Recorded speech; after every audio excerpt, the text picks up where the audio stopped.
Safe drive save life, কিন্তু সেই স্লোগানকে বুড়ো আঙুল দেখিয়ে চলছে ঝুঁকির যাতায়াত। রবিবার সল্টলেকের বাড়ি থেকে বারাসতের উদ্দেশ্যে বেরিয়ে তা হাড়ে হাড়ে টের পেলেন খোদ খাদ্যমন্ত্রী।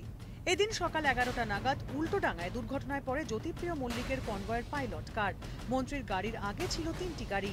উল্টোডাঙ্গায় আচমকা একটি অটো পাশ দিয়ে যাওয়ার সময় কনভয়ের দ্বিতীয় গাড়িটির সামনে ঢুকে পড়ে।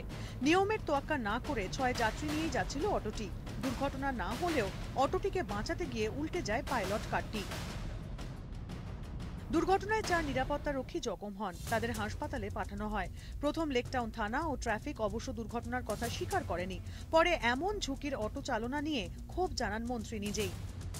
লাকিলি বেঁচে গেছি, তারপরে যদি আমার গাড়িকে ওখানে ধাক্কা মারতো তাহলে সব শুদ্ধই একদম অ্যাক্সিডেন্টটা হয়ে যেত। অটো টোটো যা করছে অভাবনীয়, কল্পনীয়। মানে আমি নিশ্চয়ই একদম আমি কালকেই শুভেন্দুর গোচরে আনবো। সকালে মন্ত্রীর কনভয়ের গাড়ি দুর্ঘটনায় পড়লেও অবশ্য হুঁশ ফেরেনি অটো চালকদের।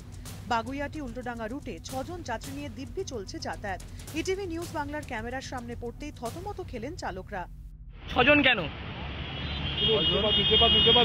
একটা অটো 6 জন উঠেছে কেন? 6 জনই তো আছে। কোনো পারমিট আছে 6 জনের? তাহলে 6 জন উঠেছে কেন?